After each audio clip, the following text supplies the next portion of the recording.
Hello and welcome. This is Eagle Eye 621, and what you are looking at behind me is the setup for the Omega Cactus. This video comes with a world download and a challenge at the end, so do be sure to subscribe to see the follow-up. Now, what are we doing here, and what is the Omega Cactus? And the question and the goal is to see how fast we can make a single cactus produce crops on a per hour basis. And that means how many times can we hit it with the zero tick. This is also an answer to the question that I get in a number of my other videos about can you combine shaky sand and some of the other normal or original zero ticks. And the answer is yes, but the question is it worth doing it? And to get started, we need to get a handle on the situation. And this right here is our normal zero tick. This is just a 1 zero tick, and you can see from this bouncing piston that it's zero ticking this cactus one time, and the rates for that are 750 per hour. Now if we look at this shifting sand design, we actually have 2 zero ticks happening back and forth, and you can see that our rates have doubled to 1500 per hour, meaning we do have those 2 zero ticks. Now I'll have some links in the iCards to show you how to build this and this, because you've seen them before, but it is pretty much what you see. And then over here we have our shaky sand setup, and this is actually the equivalent of 3 zero ticks at 2250. It is not 250 times the zero tick as you've seen in a couple of other videos. These are very consistent. 3 times what the normal 1 zero tick is, and we can indeed combine them. So what you're looking at and what you might be thinking is we have the 3 zero ticks from the shaky sand or the quantum tick, and then we have 2 zero ticks from the back and forth, but we actually only end up with 3000 per hour, which is the equivalent of 4 zero ticks.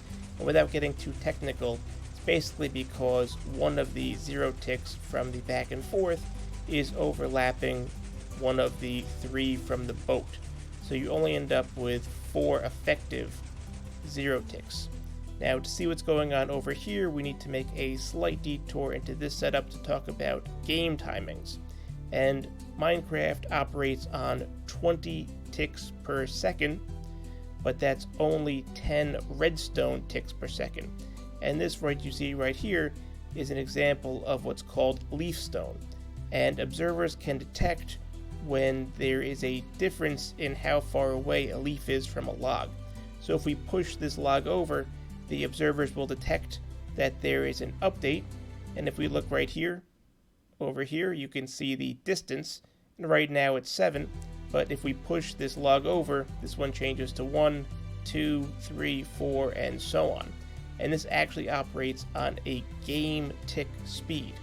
So each one of these will go off 1 game tick apart, whereas these observers over here operate on redstone tick speed.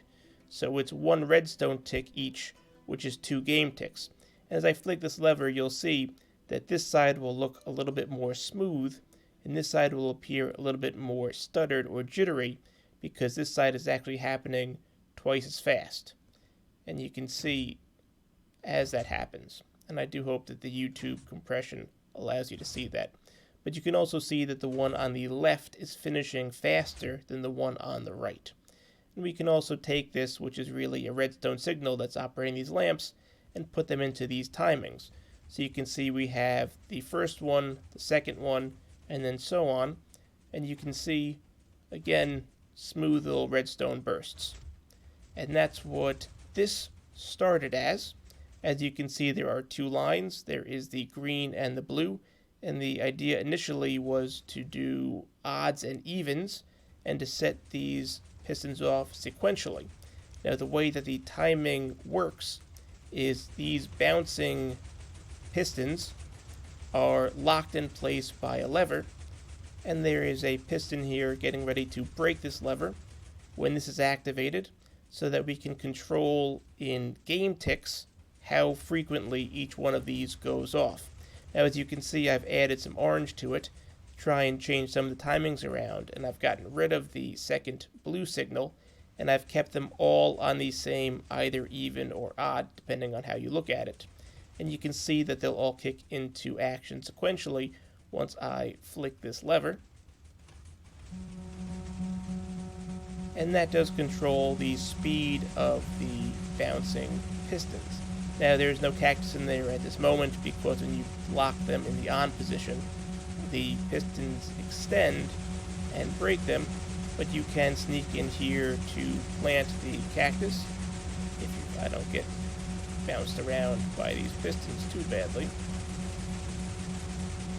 And you can see that we do get our cactus in there. And we also have our back and forth sand, don't mind this little visual issue, and it's also on the shaky sand or getting quantum tipped.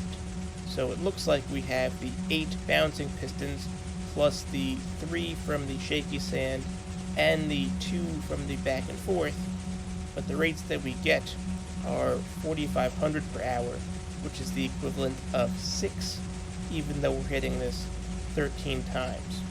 So then I decided to take it to 11, if you will, and see how many we can cram into one space.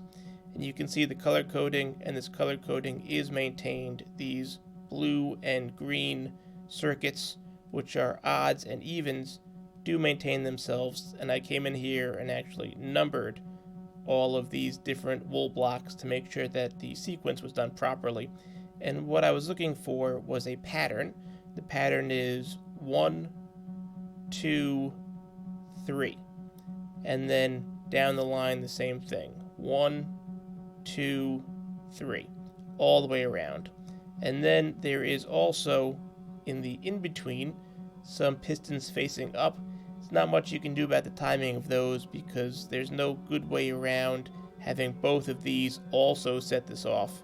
It's not clear if this is going off twice or just once, but I only counted it once for the purpose of this test, and the way this works in terms of timings, as I said, is the same thing. So why don't we set this off as well, and we can watch this all kick into action sequentially as well. And the way that you plant this cactus is the same as the others, and the collection system for this particular one is actually just standing on the cactus and collecting, because the hopper minecart was pushed too far over to make a difference. And the rates for this, as you can see as they fill up my inventory, do look pretty fast. And I'll stay here and wait for a few more seconds just so you can get that feel. But the actual rates produced from this one are also 4,500, which is the equivalent of 6 0 ticks, even though there are 19 hitting this cactus. So again, the challenge is for you to see how productive you can make a single cactus and how many times you can 0 tick it to see exactly how fast you can make it grow. And do be sure when you post your video or some screenshots to head on over to the Discord as well to post those in the video share and tag me so that I can follow up, and hopefully we'll see what some of you guys can come up with, and we'll see who can figure out how to do this the fastest. If you found this video interesting or helpful, I would appreciate a like, and be sure to subscribe for more. Thanks for stopping by.